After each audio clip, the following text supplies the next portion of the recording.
Ribuan pendukung Bobi Surya di Gedung Olahraga Kisaran, Asahan menyambut pasangan calon gubernur dan wakil gubernur Sumatera Utara. Bobi hadir guna melakukan pengukuhan puluhan kelompok tim sukses dan relawannya. Cagup dan Cawagup nomor urut 1 menyebut bahwa pembangunan yang dilakukan di Kota Medan tentunya akan dilakukan juga di 33 kabupaten di seluruh Sumatera Utara.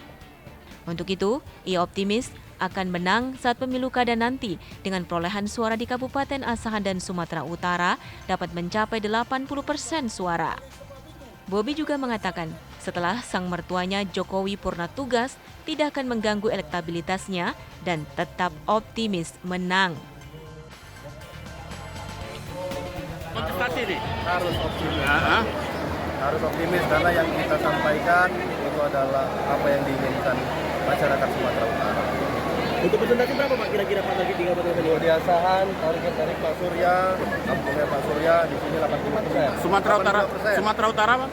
Sumatera Utara mirip-mirip sama Bang, ini kan Pak Presiden beberapa hari lagi mau selesai nih Pak. Iya. Dengan selesainya Jokowi. merasa optimis nggak lagi ini apa? Optimis tetap. Ada pesan-pesan untuk Pak Jokowi nggak? Pak Jokowi, Pak Jokowi ngasih pesan buat kami.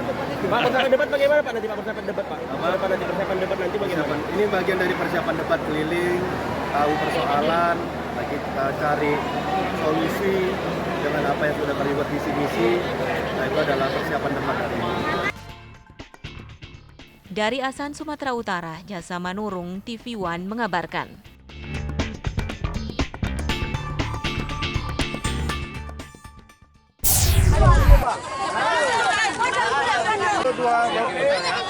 Izin Pak. Dalam kunjungannya ke Tanah Karo, calon gubernur Sumatera Utara nomor urut 1, Bobi Nasution menyempatkan diri bertemu relawan salah satu paslon Bupati Tanah Karo. Setibanya di lokasi, Bobi langsung diserbu para pedagang dan petani. Bobi juga berdialog dengan beberapa petani Tanah Karo dan mendengarkan keluhan dari para petani dan berjanji akan memperhatikan ketersediaan pupuk bagi petani. Bobi sempat bertemu dan berdialog langsung dengan warga dan para petani Tanah Karo. Ia berjanji akan mendengarkan semua masukan dan keluhan warga dan para petani. Bobi juga merespon santai pernyataan Edi Rahmayadi soal melukai PDI Perjuangan. Hal tersebut disampaikan Bobi Nasution di sela-sela kampanye politiknya di Kabupaten Karo. Pak, dengan sindiran agresif itu Pak, tanggapannya Pak? Iya, kalau ini yang kan dibilang kita ngelukain, ya harusnya bisa ngajarin gimana cara nggak melukain. Oke, makasih. Sebelumnya, Edi Rahmayadi sempat mengeluarkan statement terkait PDI Perjuangan yang sempat dikhianati Bobi Nasution. Edi mengatakan jika Bobi Nasution ibarat anak harimau. Dari Medan, Sumatera Utara, Heri Kiswanto, TV One mengabarkan.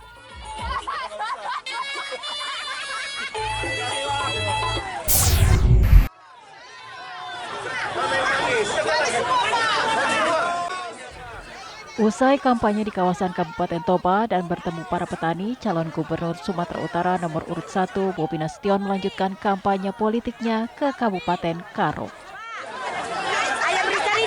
Di Kabupaten Karo, Bobi Nasution didampingi relawannya berbelanja dan menyapa masyarakat di pusat pasar tradisional Kabanjahe. Bobi pun menyempatkan membeli buah dan 1 ekor ayam di pasar tersebut.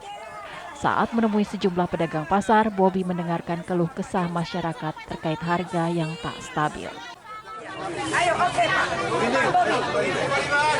Lihat tadi pedagang pasar, lihat suplainya dari mana, dengan daya beli. Apa keluhan masyarakat di pasar pusat pasar ini, Pak? Ya tadi hampir sama semuanya ya, karena tadi ada sebagian juga yang ngambil dari petani, keluhannya kalau harga turun, nah petaninya. Kalau petaninya dibeli dengan harga murah, karena di sini mayoritas juga petani, jadi dagangannya lebih sepi juga. Iya, kan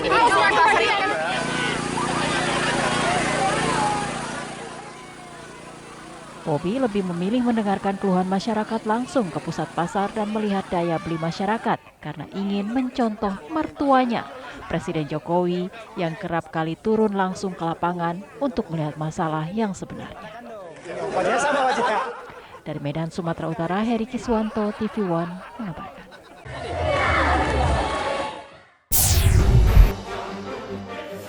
Calon Gubernur Sumatera Utara Bobi Nasution berkampanye di Kecamatan Sitelutali Urang Jehe, Kabupaten Pakpak Barat, Sumatera Utara. Bobi didampingi calon Bupati Pakpak Barat, Frans Perhat Tumanggor. Dalam sambutannya, ia menyinggung tentang dana APBD.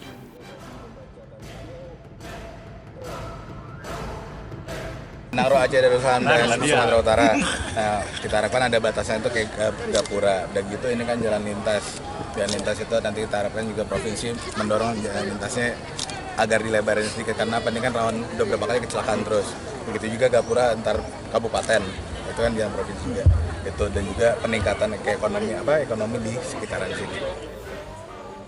Bobi juga berjanji jika terpilih akan memperbaiki infrastruktur terutama jalan lintas yang ada di Pakpak Barat untuk menunjang dan meningkatkan hasil pertanian warga. Ya kalau program secara keseluruhan kan sudah ada yang untuk Pakpak Barat juga pasti ada yang bisa di pertanian, khususnya lagi di perkebunannya. Tadi disampaikan Pak Bupati, Wakil Bupati juga tentang infrastruktur. Antar kecamatan juga di sini masih ada yang menjadi persoalan. Nah, itu juga nanti bisa meningkatkan harga produksi jadinya kalau infrastrukturnya belum terlalu baik. Selain itu, warga juga mengeluhkan minimnya tenaga pendidik berkualitas dan berharap Bobi bisa mewujudkan apa yang menjadi keluhan masyarakat. Dari Pakpak Barat, Sumatera Utara, Bayu Pramana Putra, TV One mengabarkan.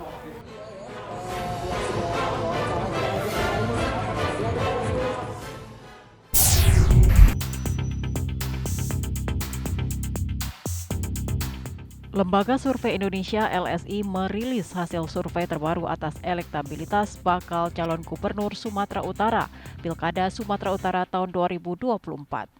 Perolehan angka sementara hasil survei, Bobi Nasution dan Edi Rahmayadi bersaing ketat. Bobi unggul dari gubernur petahana Edi Rahmayadi. Berdasarkan simulasi top of mind, Bobi unggul dengan 34,2%.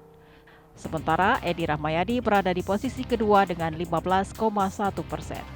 Pada pilkada kali ini, Bobi Nasution berpasangan dengan Surya, sedangkan Edi Rahmayadi dengan Hasan Basri Sagal. Bobi dan Surya diusung 10 partai politik. Parpol yang terdiri dari 9 parpol pemilik kursi di DPRD Sumut, yakni Gerindra, Golkar, Nasdem, Demokrat, PAN, PKB, PKS, Perindo, dan P3.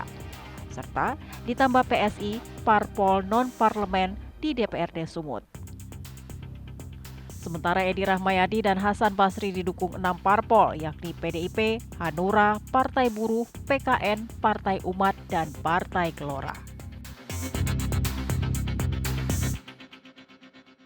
Selain LSI, lembaga survei KCIC pun mengeluarkan hasil survei sementara. Elektabilitas Bobi mencapai 42,1%, unggul atas Edi Rahmayadi. Figur Bobi Nasution merupakan bakal calon gubernur yang memiliki popularitas dan elektabilitas paling tinggi. Angka popularitasnya mencapai 21,4%. Nasib petahana Edi Rahmayadi dalam sejumlah survei Pilkada Sumut 2024 terancam dan rawan oleh penantangnya Bobi Nasution.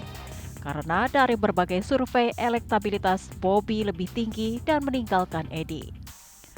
Pengamat politik Muhammad Tri Andika mengatakan, faktor mesin partai politik yang mengusung Bobi semakin panas untuk pemenangan Pilkada Sumut 2024, sehingga elektabilitas Bobi semakin naik. Ada 2 faktor penting.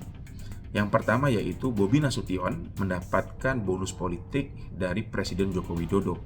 Kita tahu bahwa dalam Pilpres kemarin, Prabowo Gibran yang didukung oleh Presiden Jokowi itu memperoleh lebih dari 4 juta suara atau lebih dari 50% di Sumatera Utara. Dan saya melihat ada kecenderungan pemilih Prabowo Gibran akan memilih Bobi Nasution dalam Pilkada Sumut dibandingkan dengan kandidat Edi Rahmayadi. Yang kedua yaitu faktor mesin parpol pendukung Bobi yang semakin panas untuk pemenangan Pilkada Sumut. Apalagi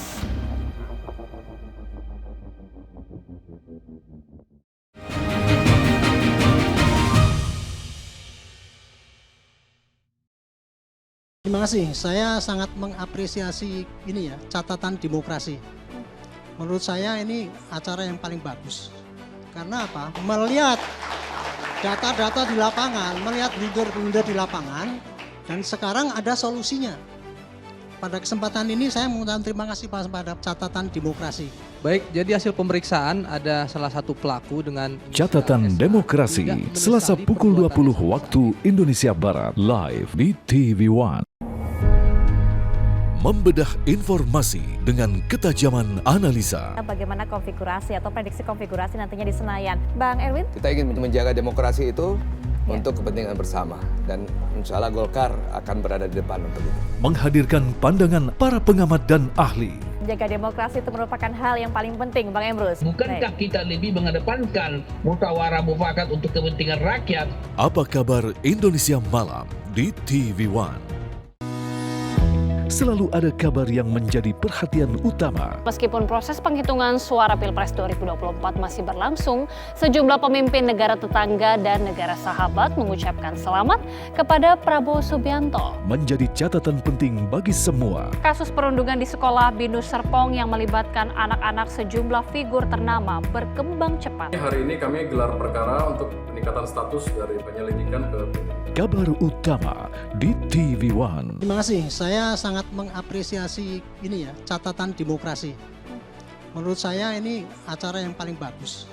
Karena apa? Melihat data-data di lapangan, melihat blunder-blunder di lapangan, dan sekarang ada solusinya. Pada kesempatan ini saya mengucapkan terima kasih pada catatan demokrasi.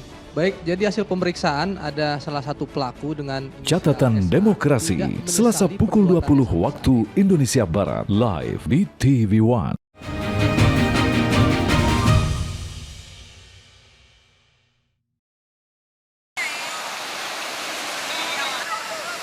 Calon Wakil Gubernur nomor urut 2 Hasan Basri Sagala mengunjungi pesisir pantai di Kota Gunung Sitoli, Kepulauan Nias, Sumatera Utara. Hasan menyapa satu persatu para nelayan dan pedagang ikan. Hasan bahkan ikut membantu nelayan mendorong perahunya ke darat saat pulang melaut. Agar mendapat banyak informasi dan menyerap aspirasi masyarakat, pasangan dari calon gubernur Edi Rahmayadi tersebut berdialog dengan nelayan. Para nelayan mengeluhkan sulitnya menangkap ikan karena kalah bersaing dengan kapal modern dari Sibolga. Di sisi lain, Nias memiliki potensi hasil laut yang melimpah, namun belum bisa membangun ekonomi nelayan karena hasil tangkapan belum diolah agar bisa memiliki nilai tambah.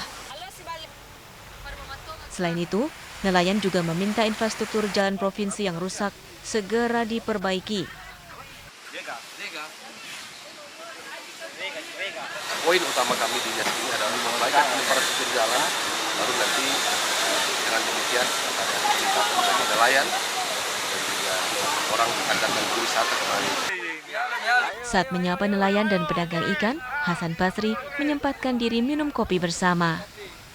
Dari Kota Gunung Sitoli, Kepulauan Nias, Sumatera Utara, Oneman Halawa, TV One mengabarkan.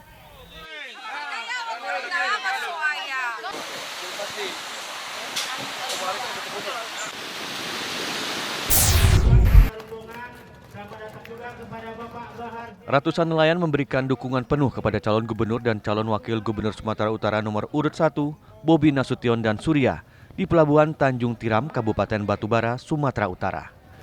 Tanpa kehadiran Bobi yang berhalangan hadir, Surya berjanji akan memperhatikan kesejahteraan nelayan tradisional. Usai mendapat deklarasi dukungan, Surya memberikan bantuan 300 pelampung kepada nelayan tradisional untuk dapat dipergunakan saat mencari ikan. Jadi saya, Bobi Surya, baru menerima deklarasi yaitu nelayan Bobi untuk Surya, sehingga dalam pelaksanaan deklarasi tadi sudah diikrarkan bahwa para nelayan khususnya di Kabupaten Batubara akan memenangkan Bobi Surya pada Pilkada tanggal 7 November tahun 2024 nanti. Insya Allah mudah-mudahan kami nanti terpilih Bobi Surya sebagai gubernur dan wakil gubernur Sumatera Utara, kami akan memperhatikan nasib para nelayan sehingga kita bisa meningkatkan produksi nelayan dan nelayan sejahtera. Calon Wakil Gubernur Sumatera Utara nomor urut 1 ini juga sempat menyaksikan parade sampan nelayan tradisional yang memberi dukungan penuh kepadanya. Dari Batubara, Sumatera Utara, Jasa Manurung, TV One mengabarkan.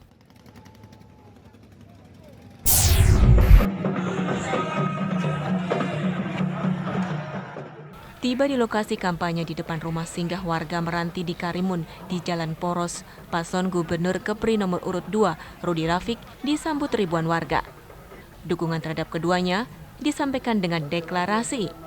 Yel-yel dukungan bergema. Rudi Rafiq, pilih nomor.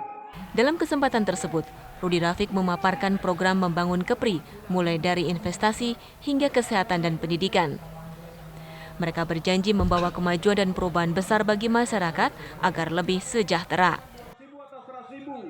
Berarti masyarakat percaya kepada Rudi Rafiq untuk merubah Kepri. Maka antusias masyarakat datang begitu banyak. Contoh hari ini yang dari warga Tanjung Balai asal Meranti. Ya mudah-mudahan masih ada sebulan setengah. Kalau satu hari naik 1%, berapa persen akan naik lagi? Berarti akan naik lebih kurang sampai 40%. Amin. Kalau sekarang 38 berarti akan dapat 80%. Sementara tidak hanya berkampanye di Karimun Besar, kedua paslon juga berkampanye di Pulau Buru dan Bukit Tembak. Dari Karimun Kepulauan Riau, Jupri, TV One mengabarkan. Kita bikin kota ini indah, supaya nanti jualan Bapak Ibu semua akan laku. Bapak Ibu kerja Bismillahirrahmanirrahim. Bertempat di Pekon Banding Agung, Kecamatan Talang Padang, Tanggamus, Lampung, calon Bupati Tanggamus Saleh Asnawi mengukuhkan sebanyak 2.500 lebih relawan wanita tangguh Al-Mahmudah. Mereka ini merupakan perwakilan wanita di 20 kecamatan di Kabupaten Tanggamus. Nantinya para relawan yang mayoritas emak-emak ini akan menjadi bagian garda terdepan untuk mensosialisasikan visi dan misi, juga program-program kerja kepada warga dan masyarakat yang ada di Kabupaten Tanggamus. Dewan Pembina Wanita Tangguh Al-Mahmudah, Siti Mahmudah, mengatakan wanita Tangguh Al-Mahmudah akan berjuang dan memenangkan pasangan calon Saleh Asnawi dan Agus Suranto pada Pilkada Serentak 2024 mendatang. Alhamdulillah pada hari ini kita ngelantik seluruh kecamatan,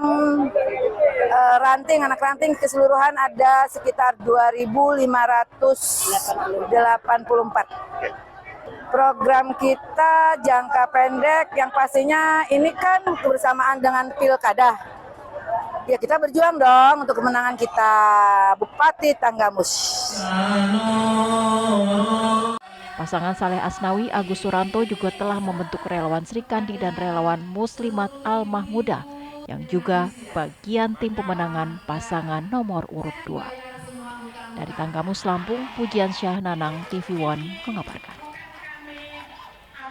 Jangan lupa diingat terus.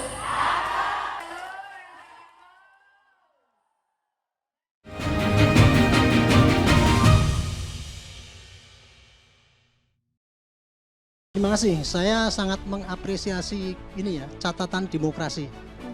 Menurut saya ini acara yang paling bagus. Karena apa? Melihat data-data di lapangan, melihat blunder-blunder di lapangan, dan sekarang ada solusinya. Pada kesempatan ini saya mengucapkan terima kasih pada catatan demokrasi.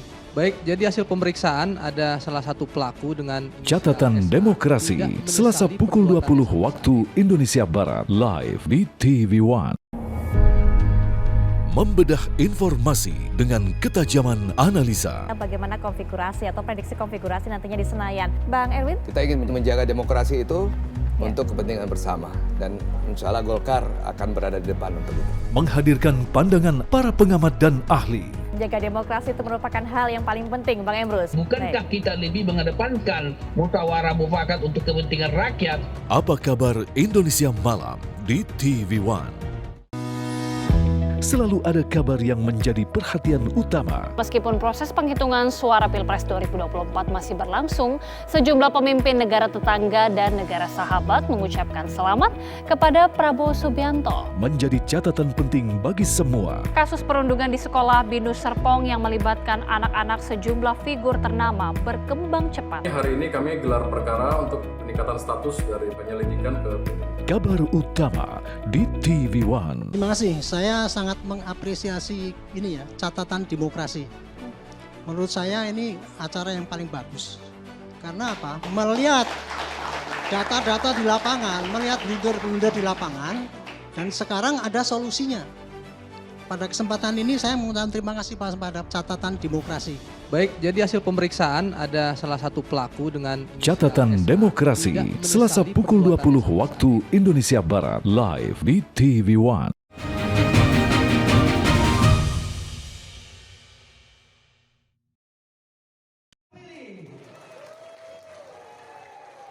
Masyarakat petani dan pengusaha sawit di seluruh Langkat Hulu berkumpul di Jambur Serbaguna, Kecamatan Selesai, Kabupaten Langkat, untuk bersilaturahmi dengan pasangan calon bupati dan wakil bupati Langkat nomor urut 2, Iskandar Sugito dan Adli Tama Hidayat Sembiring. Pertemuan ini menjadi ajang penyerapan aspirasi masyarakat, khususnya yang bergerak di sektor perkebunan kelapa sawit. Dalam pertemuan ini, para petani sawit menyampaikan berbagai aspirasi dan harapan terkait pembangunan infrastruktur, pendidikan hingga masalah pertanian yang selama ini kurang mendapatkan perhatian. Para petani meminta kejelasan mengenai program peremajaan sawit dan ketersediaan pupuk subsidi yang selama ini sulit diakses. Menanggapi keluhan warga, Iskandar Sugito menyatakan komitmennya untuk melakukan perbaikan, memiliki banyak industri sawit dan bisa menyerap tenaga kerja lokal. Alhamdulillah, tentu kita sangat berbahagia dan bersyukur bahwa masyarakat petani sawit di Langkat Hulu ini memberikan respon positif dan dukungan kepada pasangan bisa bersama Iskandar dan Adli Tama. Dan tadi kami sudah membangun komunikasi bagaimana ke depan kita akan bekerja sama membangun pertanian dan perkebunan sawit ini bersinergi bersama, sehingga dengan demikian ekonomi masyarakat khususnya petani sawit dapat terus membaik, dan harga sawit tentunya termasuk juga pupuk dan lain-lain itu sesuai dengan pengharapan mereka. Selain persoalan sawit, calon bupati dan wakil bupati Langkat nomor urut 2 Iskandar Sugito dan Adli Tama Hidayat Sembiring berjanji akan segera merealisasikan perbaikan di berbagai sektor lainnya, seperti layanan kesehatan dengan menggratiskan biaya berobat dan berencana mendirikan universitas negeri di Kabupaten Langkat. Dari Langkat, Sumatera Utara, Taufik Hidayat, TV One mengabarkan. Cuman Bapak meninggal pindahkan yang hebat di Pandai, ada yang hebat. Ratusan warga kelurahan Mencirim, Kecamatan Binjai Timur, Kota Binjai, Sumatera Utara mendatangi kampanye calon wali kota dan wakil wali kota Binjai nomor urut 2, Zainuddin Purba Hendro Susanto. Zainuddin Purba mengatakan selain program utama pemberantasan narkoba pada 100 hari pertama menjabat, calon wali kota Binjai yang didukung Partai Golkar dan PKS ini juga berjanji akan memperbaiki infrastruktur jalan di kota Binjai yang selama ini rusak parah. Bukan hanya itu, ia juga berjanji di tahun kedua akan membuka lapangan pekerjaan bagi anak muda kota Binjai dan memprioritaskan kepada anak yang menjadi penyokong ekonomi keluarga. Jadi pemimpin itu harus punya hati. Kalau pintar banyak, hebat banyak, pandai berbicara banyak, tapi sedikit yang punya hati. Maka momentum ini, Bu, jangan disia-siakan. Yang ketiga, mama-mama menginginkan lapangan kerja baru. Setuju? Tahun kedua kami akan siapkan 1000 lapangan kerja baru. Yang tanpa tes, ini dengar ya, tanpa tes masuk kerja, itu dia masuk kerja sebagai penyangga sebuah rumah tangga agar jangan roboh. Umpamanya ada mamaknya janda tukang cuci, ada anaknya 2, 1 mau tamat SMA, 1 masih sekolah, yang tamat SMA ini wajib masuk untuk menjadi tiang di rumah tangga itu biar jangan roboh. Zainuddin Purba berharap agar warga memilihnya pada 27 November mendatang, agar semua program yang sudah dijanjikan bisa segera dilaksanakan. Dari Binjai, Sumatera Utara, Taufik Hidayat, TV One mengabarkan.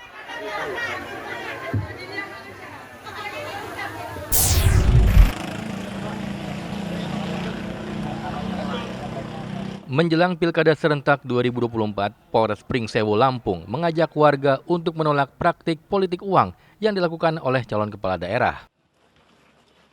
Menurut Kapolres Pringsewu, AKBP M. Yunus Saputra, seluruh masyarakat harus berperan aktif untuk memastikan kepala daerah yang akan dipilih adalah sosok berintegritas dan bebas dari praktik politik uang.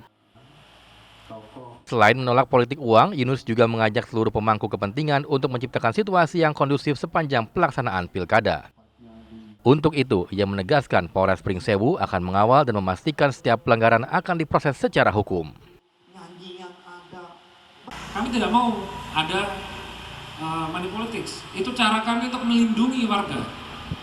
Karena kalau warga menerima uang 100.000, 200.000, dia tidak tahu konsekuensinya, Pak. Kalau kami tahu konsekuensinya, ketika mereka terima uang 200.000, dia disuruh milih salah satu paslon, padahal si paslonnya itu mau keluar modal akhirnya banyak gitu kan. Nah, ketika dia nanti menjabat, dia otomatis berusaha untuk balik modal kan.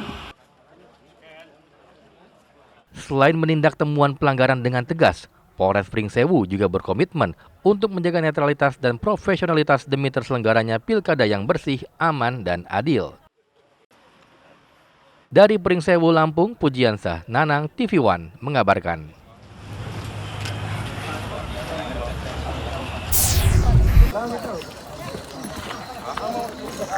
Melewati aliran deras Sungai Subayang dengan perahu tradisional dan hutan rimba baling, anggota Polsek Kampar Kiri, TNI serta perangkat daerah beserta Bawaslu melakukan sosialisasi pilkada aman dan damai di desa terpencil, tepatnya Desa Batu Sanggan, Kecamatan Kampar Kiri, Kabupaten Kampar, Riau.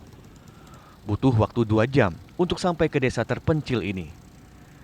Sesampainya di desa yang dihuni 200 kepala keluarga tersebut, petugas langsung disambut riuh dengan alunan alat musik tradisional.